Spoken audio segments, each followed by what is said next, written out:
शुरू किया जाए। एक बार फिर से, एक बार आज एक दिन और जो क्वेश्चन वर्ड हमने बताया है उससे प्रैक्टिस करवाएंगे और तब कल से हम दूसरे चैप्टर्स की तरफ बढ़ेंगे। ठीक है?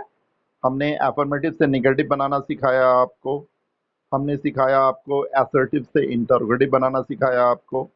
तो ये सारी चीजें थोड़ा ध्यान से देखिएगा, तभी फायदा होगा, और केवल कॉपी में रह जाएगी तो कोई फायदा नहीं होगा।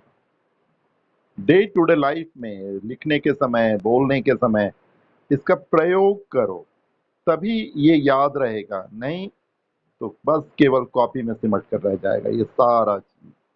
ठीक है? तो क्वेश्चन वर्ड को देखा आप लोगों ने? याद है अभी भी कौन सा क्वेश्चन वर्ड किस चीज के बारे में इंक्वायरी करता है? याद है ना? प्रतिभा तुम देखी है? प्रतिभा जुड़ी हुई नहीं है क्या? नहीं जुड़ी है? हेलो?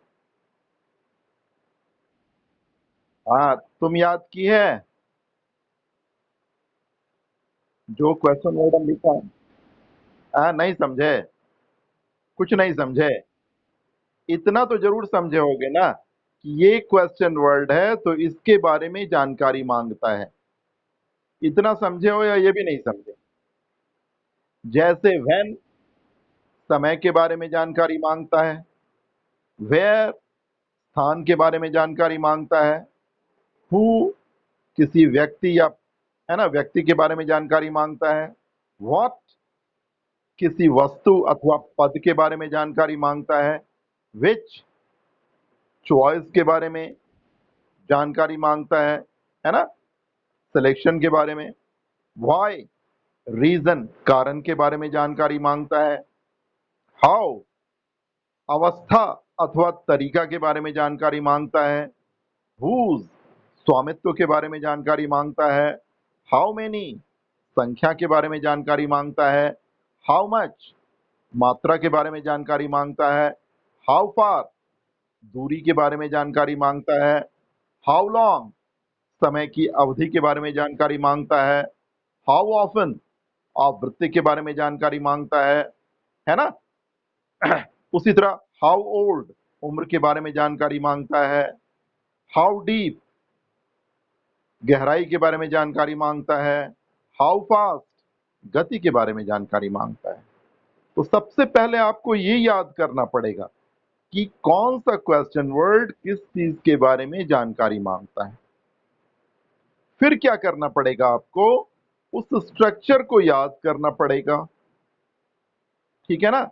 उस स्ट्रक्चर को याद करना पड़ेगा, और वो जिससे कि क्वेश्चन वर्ड से इंटरोगेटिव सेंटेंस बनता है। इस स्ट्रक्चर को, वो स्ट्रक्चर क्या है?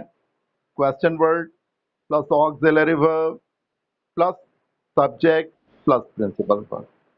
कभी कभी होता क्या है, जब जैसे हु, व्हाट और विच का प्रयोग अगर सब्जेक्ट की तरह होता है तो ऐसी परिस्थिति में हम इस स्ट्रक्चर को फॉलो नहीं करते। ऐसे कंडीशंस में इनके बाद ठीक प्रिंसिपल वर्ब आता है। समझ रहे हैं ना? डू डज डिड का प्रयोग नहीं होता। अगर हु, व्हाट और विच का प्रयोग सब्जेक्ट की तरह होता है तो उसके बाद डू डज डिड का प्रयोग सहायक क्रिया के रूप में नहीं होता है। इतनी बात तो जानकारी रखनी है। फिर आपको कोई जो असर्टिव सेंटेंस मिलेगा तो उसको दिमाग में बनाना है कि कितने तरह से इस पर सवाल पैदा किए जा सकते हैं, है ना? और जितने तरह से पैदा किए जा सकते हैं उस तरह से उसको बनाना है। यही तो इसकी विधि है। ये बात सही है कि सहायक क्रिया से जो हम लोग इंटरोगेटिव सेंटेंस बनाते थे उतना आसान ये नहीं है, लेकिन वैसा डिफिकल्ट भी नहीं है, वैसा कठिन भी नहीं है। अगर थोड़ा आप ध्यान देंगे तो बड़ी आसानी से बन जाएगा। थोड़ा ध्यान देंगे। सबसे पहले क्वेश्चन वर्ड को याद करेंगे, फिर स्ट्रक्चर को याद करेंगे, और फिर स्पेशल रूल जो है उसको अगर दिमाग में रखेंगे तो बड़ी आसानी से बन जाएगा। ठीक है ना? चलो आज फिर 5-7 बनाते हैं और आज के बाद इसको विराम देंगे। लिखिए, पहला सेंटेंस लिखिए। They want a book. They want, WANT, a book.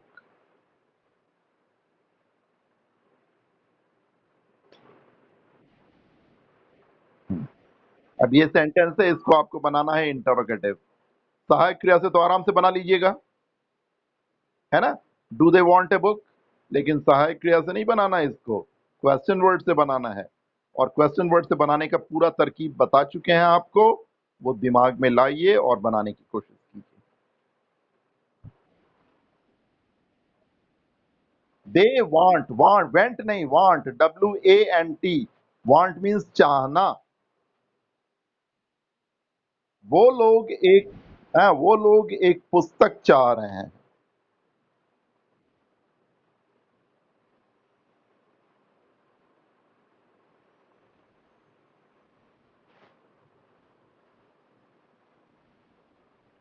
वे लोग एक पुस्तक चाह रहे हैं। अच्छा, अब जरा प्रतिभा से एक सवाल करते हैं। बाबू, तो दिख नहीं रही। मिथिलेश कुमार तो दिख रहे हैं, आप दिख नहीं रहे हो। कट गई क्या? हाँ, तो अब बोलिए, उन लोगों को एक किताब चाहिए। इसको, इस पे प्रश्न कितना तरह से बन सकता है? हाँ बोलो। नहीं, मुझे हिंदी में बता, मुझे मुझे हिंदी में बताओ कि वे लोग एक पुस्तक चाहते हैं। इसको सवाल बनाएंगे तो कितने तरह के प्रश्न निकल सकते हैं इससे?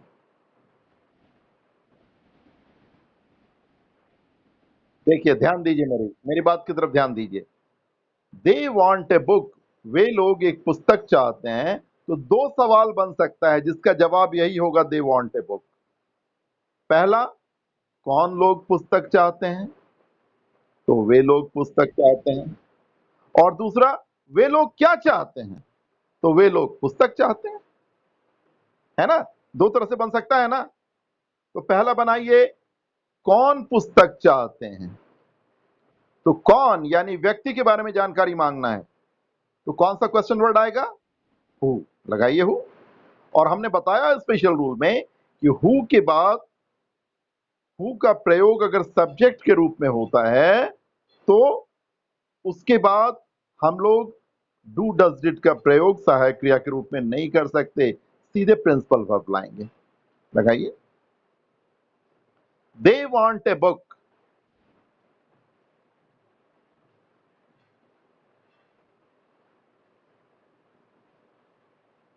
क्या बनेगा इसका? पहला, हु वांट ए बुक। हाँ, हु वांट ए बुक पहला ये बन जाएगा। और दूसरा, वे लोग क्या चाहते हैं? तो वो लोग एक किताब चाहते हैं। वे लोग क्या चाहते हैं यानी हम वस्तु की बात कर रहे हैं। हम लोग इंक्वायर कर रहे हैं, हम लोग पूछताछ कर रहे हैं एक वस्तु के बारे में कि वो लोग क्या चाहते हैं। तो ऑब्जेक्ट को इंक्वायर कौन क्वेश्चन वर्ड करता है? व्हाट करता है ना। और व्हाट का प्रयोग इस यहां किसके लिए आया है? बुक के लिए आया है, यानी ये ऑब्जेक्ट के रूप में प्रयोग में आ रहा है। तो इसके बाद डू डज डिड का प्रयोग सहायक क्रिया के रूप में होगा। तो क्या बनेगा ये? हाँ, हाँ, व्हाट, डू, बिल्कुल सही। दे,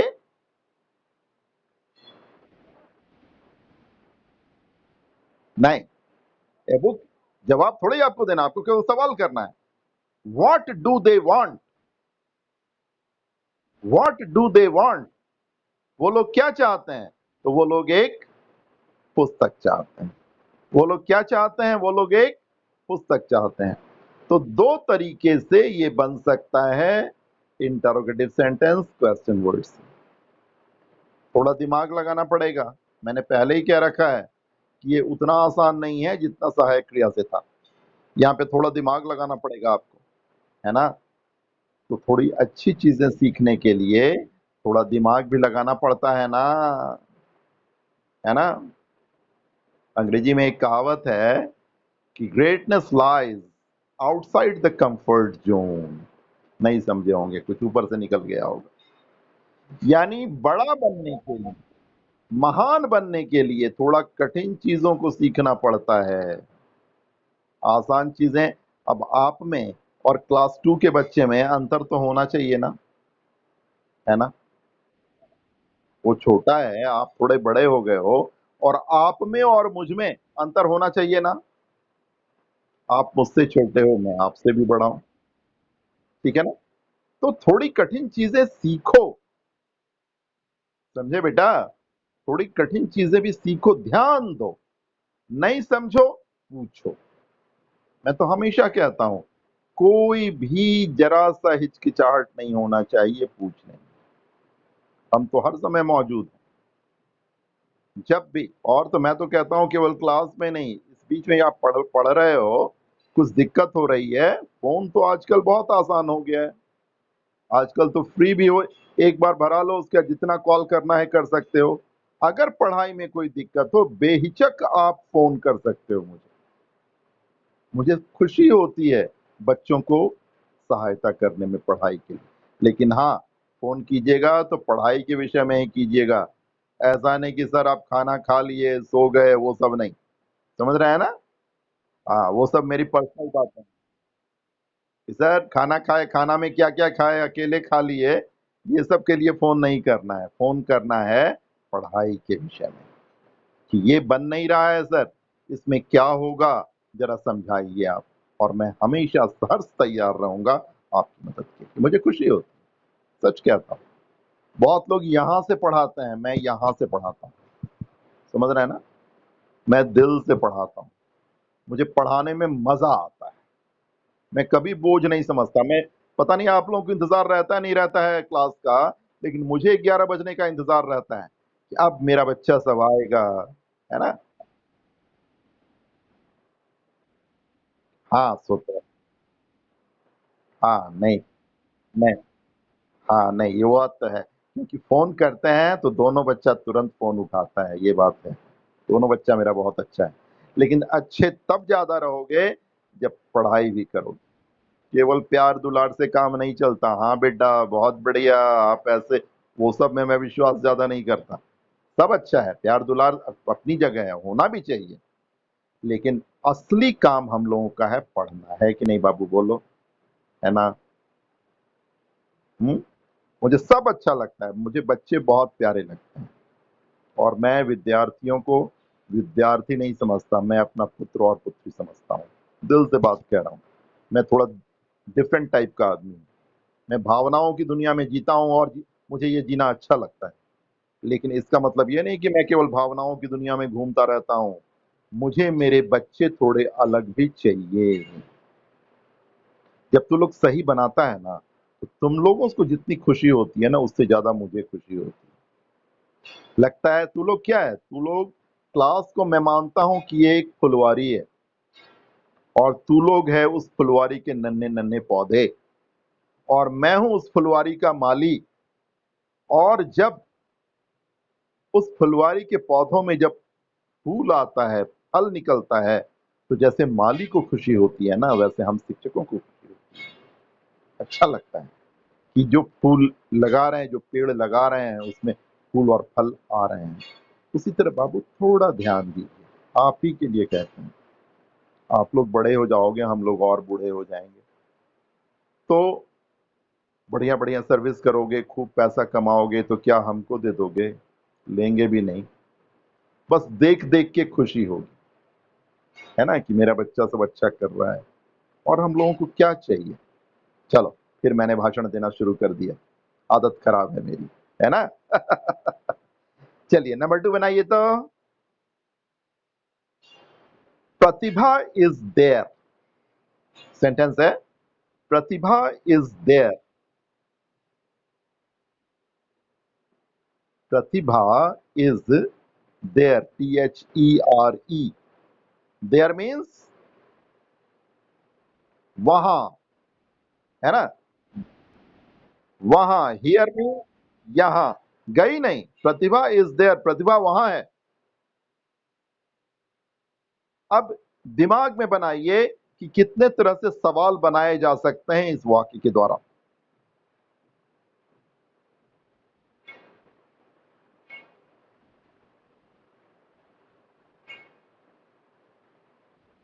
प्रतिभा इज देयर, कितने सवाल बनाए जा सकते हैं मिथिलेश, तुम बोलो तो। आवाज तुम्हारी नहीं आ रही है। हाँ वहां है। कौन प्रतिभा क्या, जब मैंने नाम ले ही लिया तुम, तब सवाल क्या कर रहा है? जवाब तुमको थोड़ी देना है, तुमको तो सवाल करना है। तो पहला सवाल बनेगा कौन वहां है, कौन वहां है। हाँ तो प्रतिभा वहां है। और दूसरा,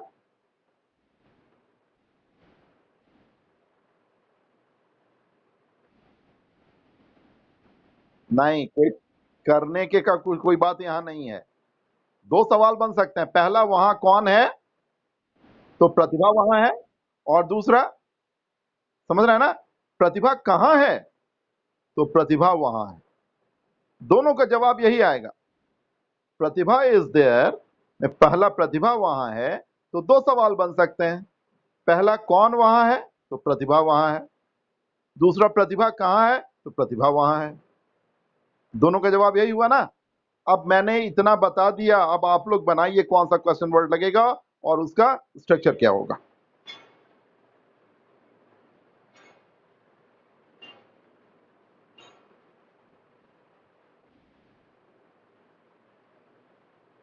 पहला आप बनाइए मिथिलेश।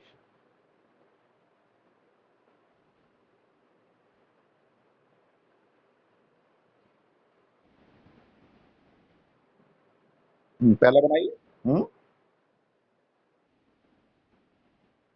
प्रतिभा इज देयर ये वाक्य है ना, इसका इंटरोगेटिव बनाइए क्वेश्चन वर्ड से। हाँ हिंदी में बता दिए हैं।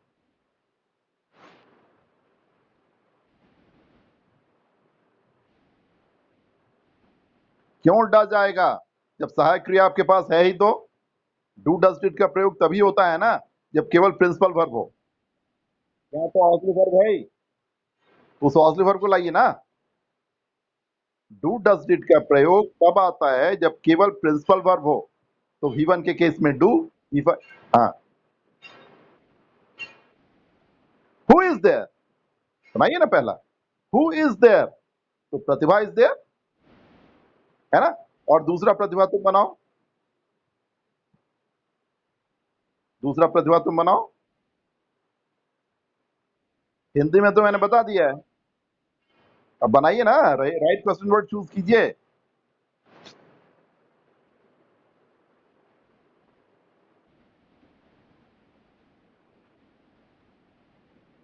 प्रतिभा इज देयर का दूसरा बनेगा वेयर इज प्रतिभा, प्रतिभा कहाँ है, तो प्रतिभा वहां है। कौन वहां है, प्रतिभा वहां है। समझ रहे हैं ना, प्रतिभा कहाँ है, प्रतिभा वहां है। दोनों का जवाब यही आया ना, दोनों जो सवाल है दोनों का जवाब यही आया ना, प्रतिभा इज देयर, प्रतिभा वहां है। ये जो सवाल है इससे दो, ये जो वाक्य है असर्टिव, इससे दो सवाल निकल सकते हैं ना। प्रतिभा वहां है तो पहला सवाल निकल सकता है प्रतिभा कहां है, वेयर इज प्रतिभा। और दूसरा, दूसरा वहां कौन है, तो वहां प्रतिभा है। ठीक है ना, तो दो तरह से बन सकते हैं। एक और बनाइए, कोशिश करो। थोड़ा डिफिकल्ट है तो हाथ छोड़ नहीं देना है कि नहीं बनेगा, अभ्यास कीजिए। हाँ लिखिए, the children are, the children, THE the children, CHILDREN, the children are, the children are crying, CRYING, CRYING.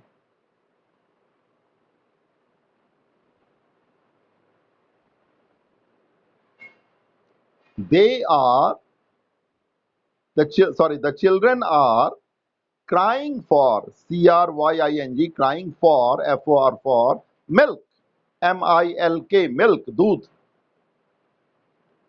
The children are crying for milk.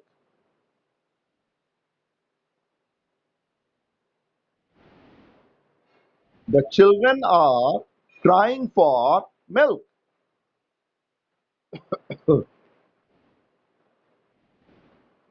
The children are crying for milk. Cry means चिल्लाना, रोना. बच्चे लोग दूध के लिए रो रहे हैं. ये इसका हिंदी रूपांतरण हुआ. अब हिंदी भी बता दिए. अब दिमाग में बनाओ कि कितने तरह से सवाल बनाए जा सकते हैं इस वाक्य से. इस असर्टिव सेंटेंस से कितने तरह के प्रश्न पूछे जा सकते हैं, जिसका जवाब यही होगा, they are crying for milk. समझ रहे हैं ना? जिसका जवाब यही होगा, they are crying for milk. पहला प्रश्न तुम बनाओ मिथिलेश.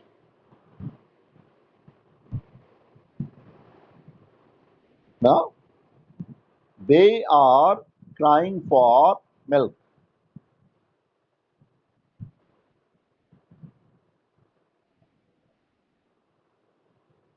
बोलो, पहला प्रश्न बनाओ मिथिलेश.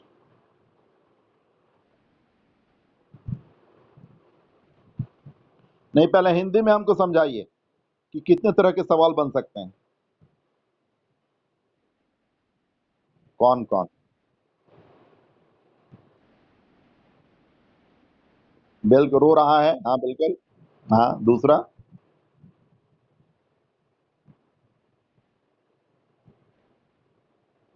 दूसरा. बिल्कुल. या तो हाँ, वो बच्चे लोग क्यों रो रहे हैं, यानी हम कारण के बारे में जानना चाह रहे हैं, है ना? पहला तुमने बिल्कुल सही बनाया कि दूध के लिए कौन रो रहा है, तो दूध के लिए बच्चे रो रहे हैं, है ना? बच्चे दूध के लिए रो रहे हैं. और दूसरा, बच्चे लोग क्यों रो रहे हैं, तो बच्चे लोग दूध के लिए रो रहे हैं.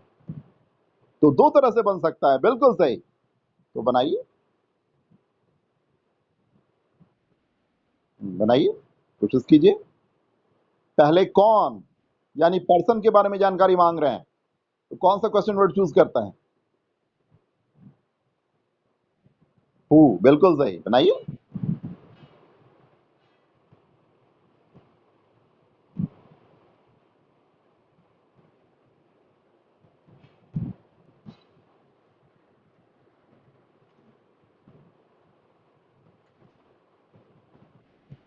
हाँ. Who are crying for milk. Who are crying for milk. दूध के लिए कौन रो रहे हैं, तो दूध के लिए बच्चे रो रहे हैं. और दूसरा प्रतिभा तुम बनाओ, बच्चे लोग क्यों रो रहे हैं, तो बताइए आप. प्रतिभा कट गई क्या? हाँ, तो बोलिए तो. कारण के बारे में कौन सा क्वेश्चन वर्ड?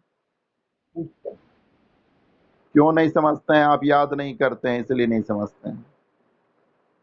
जो हम क्वेश्चन वर्ड लिखाए हैं और वो किस चीज के बारे में जानकारी मांगता है, उसको याद की है? याद करोगे तब ना होगा बेटा, है ना? थोड़ा ध्यान देना पड़ेगा. थोड़ा ध्यान देना पड़ेगा तभी होगा, नहीं तो नहीं होगा. चलो ध्यान दो. तुम मिथिलेश जैसे बना रहा है, ध्यान देना तुम भी, सुनना समझना. और ना समझ में आए तो पूछो, पूछो, चुप नहीं रहो. बस मेरा यही कहना है. ना समझना कोई अपराध नहीं है, लेकिन कोशिश नहीं करना अपराध है. कोशिश करेंगे, एक बार में नहीं समझेंगे कोई बात, दूसरी बार में समझेंगे, दूसरी बार में भी नहीं समझेंगे, तीसरी चौथी पांचवी बार में समझेंगे, लेकिन छोड़ेंगे नहीं जब तक नहीं समझेंगे. चलो मिथिलेश, दूसरी तरफ तुम बनाओ तो.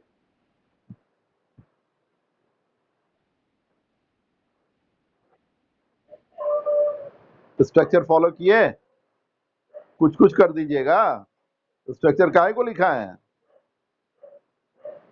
स्ट्रक्चर हम क्यों लिखा है? हाँ,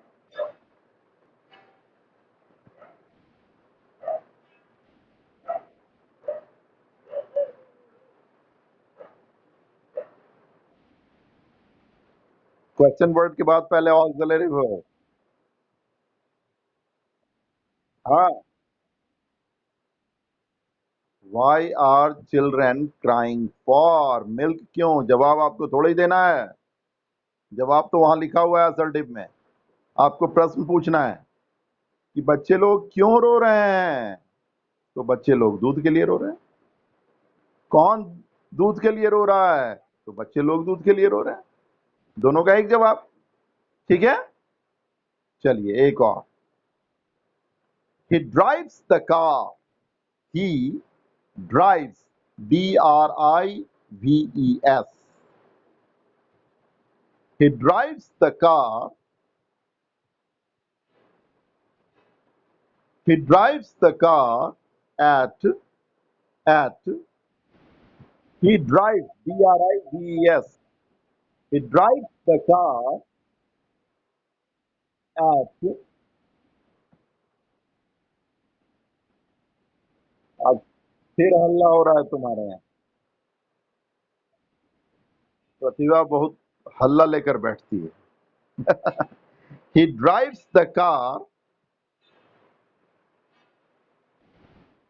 He drives, DRIVES, the car at, and नहीं, at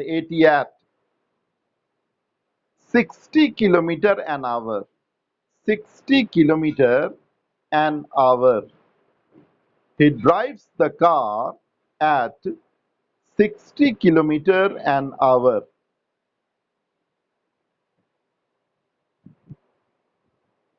He drives the car at 60 kilometer an hour.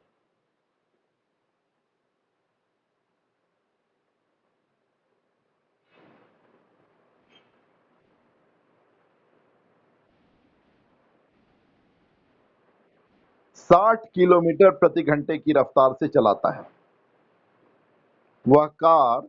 60 kilometre प्रति घंटे की रफ्तार से चलाता है ना। मिथिलेश तो मोटरसाइकिल चलाता है ना। मोटरसाइकिल, हाँ, मोटरसाइकिल तो चलाता है ना। एक आध बार देखे हैं तेज चलाते हुए तुमको। तेज भी चलाता है तुम? कभी नहीं, कभी नहीं। गुड बॉय है। हाँ, 30-35 ठीक है, 40 तक भी ठीक। ज्यादा तेज कभी मत चलाना बेटा, है ना। कहते हैं ना, अंग्रेजी में एक कहावत है, speed thrills but kills.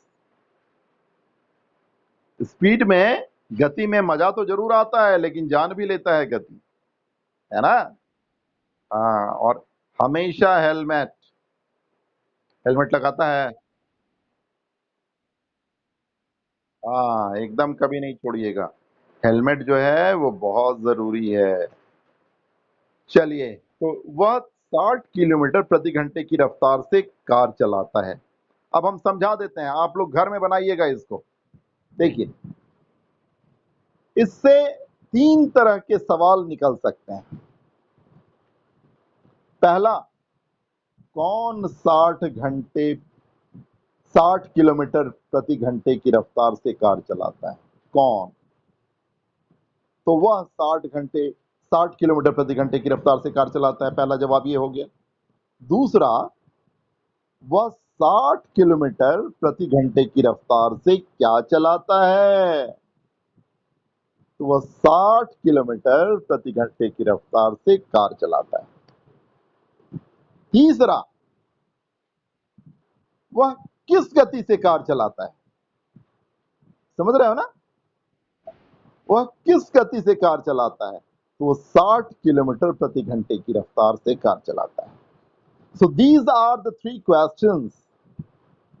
Answer of all these 3 questions will be it drives the car at 60 kilometre an hour. समझ रहे हैं?